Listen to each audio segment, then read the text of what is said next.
এই কৃষ্ণ বন্ধুরা, ইতিমধ্যে বৈশাখ মাস চলছে। তীব্র গরম এবং অত্যন্ত তাপপ্রবাহ সর্বত্র।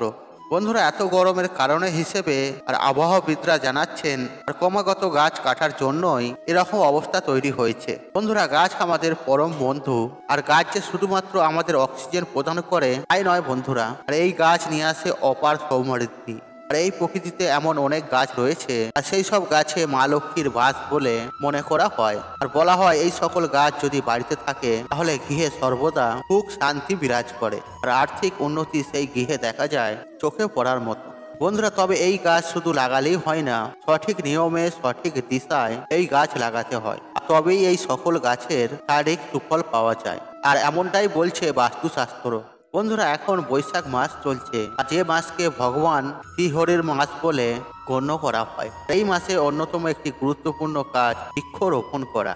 বন্ধুরা, গাছ লাগানো শুধুমাত্র আমাদের ধর্মেই নয়, আর সকল ধর্মেই একটি একটি পরম পবিত্র কাজ। বন্ধুরা, যদি সম্ভব হয় এই পবিত্র বৈশাখ মাসে এই একটি গাছ বাড়িতে অবশ্যই লাগানোর চেষ্টা করুন। দেখবেন লক্ষ্মী নারায়ণের আশীর্বাদে আপনার গৃহে সর্বদা সুখ শান্তি সমৃদ্ধি বজায় থাকবে। আর যদি এই গাছগুলি ইতিপূর্বে আপনার বাড়িতে থাকে তাহলে আরেকটি লাগান, এবং আপনার এই পূর্ণ কর্ম সঞ্চিত কর্ম হিসেবে থেকে যাবে, যা আজ না হোক কাল নিশ্চয়ই ফল প্রদান করবে। বন্ধুরা, কোন গাছগুলি এই পবিত্র বৈশাখ মাসে লাগালে উত্তম হিসেবে গণ্য, ভিডিওটি সম্পূর্ণ মনোযোগ সহকারে শেষ পর্যন্ত দেখুন। বন্ধুরা, আপনাদের কাছে একটি ছোট্ট অনুরোধ, আপনারা ভিডিওটি স্কিপ না করে শেষ পর্যন্ত দেখুন, এবং এই ভিডিওটি দেখে উপকৃত পেলে তাহলে ভিডিওতে একটি লাইক করে কমেন্টে জয় শ্রীকৃষ্ণ লিখে কমেন্ট অবশ্যই করবেন, এবং যতটা পারবেন বন্ধু বান্ধব আত্মীয়জনদের সাথে এই ভিডিওটি শেয়ার অবশ্যই করবেন। চলুন বন্ধুরা, ভিডিওর মূল পর্বে প্রবেশ করা যায়। বন্ধুরা, বাস্তুশাস্ত্র থেকে শুরু করে আমাদের হিন্দু ধর্মে আর প্রত্যেক ক্ষেত্রেই বলা হয় বাড়িতে বেশ কয়েকটি গাছ সুখ সমৃদ্ধি এবং ধন সম্পত্তি বাড়াতে সাহায্য করে থাকে। আর সেই গাছগুলি বাড়ির উপযুক্ত স্থানে রাখলে বাড়ির সদস্যদের সৌভাগ্য সমৃদ্ধি বাড়তে বাধ্য। বন্ধুরা, সবার প্রথমে যে গাছটির কথা বলবো তা আপনারা অনেকেই জানেন, হয়তো প্রত্যেকটি হিন্দু গৃহস্থে এই গাছটি রয়েছে। আর তা হলো বন্ধুরা তুলসী গাছ। হ্যাঁ বন্ধুরা, আপনারা ঠিকই শুনেছেন। আর তুলসী গাছ যে কোনো বাড়িতেই সুখ স্বাচ্ছন্দ্য বাড়িয়ে দেয়, আর বিপদ আসলেও তা সহজেই সেই গৃহস্থে পৌঁছাতে পারে না। আর যেখানে তুলসী গাছ থাকে আর সেই স্থান অত্যন্ত পবিত্র স্থান হিসেবেই মনে করা হয়। তবে হ্যাঁ, তুলসী গাছ যদি বাড়িতে থাকে তাহলে একটি তুলসী মঞ্চ করা প্রয়োজন রয়েছে, কারণ তুলসী গাছ থাকলে আপনাকে বেশ কিছু নিয়ম অবশ্যই মেনে চলতে হবে, এবং কিছু কিছু ক্ষেত্রে সতর্কতার অবলম্বন করতে হবে। তাই বন্ধুরা, বাড়িতে এখনো পর্যন্ত তুলসী গাছ না থেকে থাকে তাহলে অবশ্যই একটি তুলসী গাছ বাড়িতে লাগান এবং তুলসী মঞ্চ তৈরি করুন। এটি আপনি বাড়ির উত্তর পূর্ব দিকে বা পূর্ব দিকে আপনি লাগাতে পারেন। আর এই স্থান তুলসী গাছ লাগানোর ক্ষেত্রে আদর্শ জায়গা। আর আপনি এটি টবেও লাগাতে পারেন, অথবা তুলসী মঞ্চ স্থাপন করেও লাগাতে পারেন, অথবা আপনি মাটিতেও রোপণ করতে পারেন। কিন্তু বন্ধুরা, মনে রাখবেন তুলসী গাছ মাটি থেকে কিছুটা সামান্য ওপরে অবস্থান করা প্রয়োজন, আর সেটা করলে গৃহের পক্ষে ভালো। বন্ধুরা, দ্বিতীয় যে গাছটির কথা বলবো আর সেই গাছটি অনেকের বাড়িতেই হয়তো রয়েছে, আর সেই গাছটি হলো নারকেল গাছ। হ্যাঁ বন্ধুরা, আপনারা ঠিকই শুনেছেন। আমাদের হিন্দু সাধারণত পূজা পার্বণে নারকেলের বিভিন্ন পূজার সামগ্রী তৈরি করা হয়ে থাকে, এবং তারই পাশাপাশি দেখবেন প্রত্যেকটি পুজোয় প্রয়োজন পড়ে ডাবের। আর যেই কারণে এই নারকেল গাছকে অত্যন্ত পবিত্র গাছ হিসেবেই শাস্ত্রে বর্ণনা করা হয়েছে। আর নারকেল গাছের উপকারিতার কথা নিশ্চয়ই বলার অপেক্ষা রাখে না। নারকেল গাছের প্রায় সমস্ত অংশে এই আমরা ব্যবহার করতে পারি, আর সেই কারণে এই নারকেল গাছ অত্যন্ত পবিত্র গাছ এবং উপকারিতা একটি গাছ। তাই আপনার গৃহে যদি নারকেল গাছ থেকে থাকে তা সৌভাগ্যের প্রতীক বহন করছে। আর যদি না থেকে থাকে, বাড়িতে ধরুন জায়গা রয়েছে, আর চেষ্টা করুন একটি নারকেল গাছ লাগাতে, আর চেষ্টা করুন বাড়ির দক্ষিণ দিকে বা দক্ষিণ পশ্চিম দিকে এই নারকেল গাছ রোপণ করার। বন্ধুরা, 3 নম্বর যে গাছটির কথা বলবো, আর আমাদের শাস্ত্রে এই গাছটিকে অত্যন্ত একটি পবিত্র গাছ হিসেবে মনে করা হয়, আর মা লক্ষ্মীর অত্যন্ত একটি প্রিয় গাছ। আর এই গাছটি হলো সুপারি গাছ। আর অর্থনৈতিক দিক থেকে যেমন এই গাছটি অত্যন্ত উপকারী একটি গাছ, ঠিক তেমনই এই গাছটির বিশেষ গুণও যথেষ্ট রয়েছে। এই গাছটি প্রায় বাস্তুশাস্ত্র মতেও একটি পবিত্র অত্যন্ত গুরুত্বপূর্ণ বিবেচিত হয়। তাই বন্ধুরা, বাড়িতে সুপুরি গাছ থাকা অত্যন্ত শুভ বলে মনে করা হয়। আর যদি আপনার বাড়িতে সুপুরি গাছ থেকে থাকে তাহলে অবশ্যই সেই গাছটির পরিচালনা করুন, এবং যদি না থেকে থাকে তাহলে চেষ্টা করুন একটি অন্তত সুপারি গাছ বাড়ির দক্ষিণ বা পশ্চিম দিকে লাগানোর।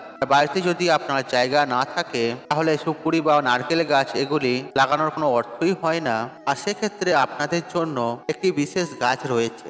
এক্ষেত্রে আপনার বাড়িতে জায়গা থাক বা না থাক আপনি ঘরের মধ্যেই কিন্তু এই গাছটি লাগাতে পারেন। এই গাছটিকে অত্যন্ত একটি পবিত্র গাছ হিসেবে গণ্য করা হয় আর বাস্তুশাস্ত্র মতে অত্যন্ত একটি গুরুত্বপূর্ণ গাছ হিসেবে বিবেচনা করা হয়ে থাকে। আর এই গাছটির নাম নিশ্চয়ই শুনেছেন, আর তার নাম হচ্ছে মানি প্ল্যান্ট, অর্থাৎ টাকার গাছ। দেখুন বন্ধুরা, গাছটি দেখতে অনেকটা এইরকম, আর যে কোনো নার্সারিতে গিয়ে বললেই আপনাকে এই গাছটি দিয়ে দেবেন। আপনি আপনার গৃহে অভ্যন্তরে এই গাছটি লাগানোর চেষ্টা করুন এবং গাছটি যখন লাগাবেন গাছটিকে আপনি গৃহের লিভিং রুম অথবা ড্রয়িং রুমে দক্ষিণ পূর্ব দিকে অবশ্যই রাখবেন। আমাদের শাস্ত্র মতে মানি প্ল্যান্ট খুবই সৌভাগ্যবতী একটি গাছ, আর এই গাছ ঘরে রাখলে সারা ঘরে এক পজিটিভ এনার্জি সরবরাহ হয়, আর যে কারণে ঘর থেকে নেগেটিভ এনার্জি সম্পূর্ণরূপেই দূর করা সম্ভব হয় আর সৌভাগ্যকে দীর্ঘস্থায়ী করা সম্ভব হয়। তাই ঘরে মানি প্ল্যান্ট অবশ্যই দক্ষিণ পূর্ব দিকে একটি রাখার চেষ্টা করুন। আর বন্ধুরা, রাখার চেষ্টা করলেই হবে না, তাকে কিন্তু পরিষ্কার পরিচ্ছন্নও করতে হবে এবং লাল হয়ে যাওয়া পাতাগুলি ফেলে দিতে হবে আর কাঁচা দুধ দিয়ে পাতাগুলিকে পরিষ্কার করতে হবে। এবং এরই সঙ্গে খেয়াল রাখবেন যে এই গাছের পাতাগুলি যেন নিচের দিকে কখনোই নেমে না আসে, তা যেন উপরের দিকে উঠে যায় আর সেরকম ব্যবস্থা তৈরি করবেন। বন্ধুরা, নারকেল গাছ বা সুপারি গাছ এই গাছগুলির জায়গা না যদি থাকে বাড়িতে, তাহলে অবশ্যই আপনি বাড়িতে মানি প্ল্যান্ট গাছ লাগান।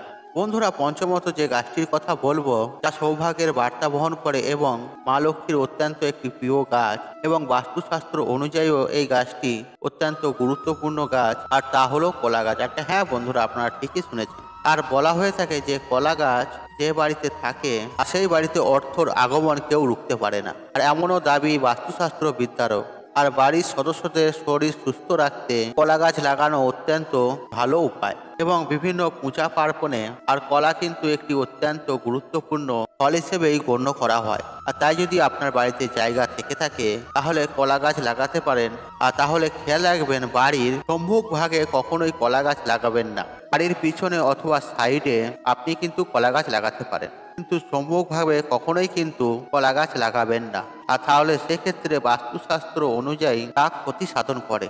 আর কলা গাছ লাগানোর যদি মনস্থির করেই থাকেন তাহলে বাড়ির পিছনে অথবা পূর্ব দিকে অবশ্যই লাগান। বন্ধুরা, সর্বশেষ যে গাছটির কথা বলবো তা আপনারা প্রত্যেকেই বাড়িতে লাগাতে পারেন, আর এই গাছ বলে তো মা লক্ষ্মীর প্রতীক হিসেবে কাজ করে, আর তা হলো ধান গাছ। আর হ্যাঁ বন্ধুরা, আপনি হয়তো ভাবছেন ধান গাছ বাড়িতে লাগাবো কিভাবে। আর ধান গাছ সাধারণত আমরা বিভিন্ন জমিতে বড়ভাবেই ধান চাষ করে থাকি, আর এক্ষেত্রে আপনাকে কিন্তু বাড়িতেই ধান গাছ লাগাতে হবে। তবে হ্যাঁ, এই ক্ষেত্রে আপনি বড় জায়গা জুড়ে ধান গাছ লাগাবেন না, আর যদি বাড়িতে কোনো ছোট জায়গা থাকে তাহলে অল্প করে আপনি ধান গাছ লাগান। আর যদি জায়গা নাও থেকে থাকে তাহলে কোনো একটি টবে আপনি কিছু ধান আপনি রোপণ করুন এবং সেখান থেকে যে গাছ বের হবে সেই গাছের ধান দিয়েই আপনি কিন্তু মা লক্ষ্মীর পূজা করার সময় আপনি সেই ধান ব্যবহার করবেন।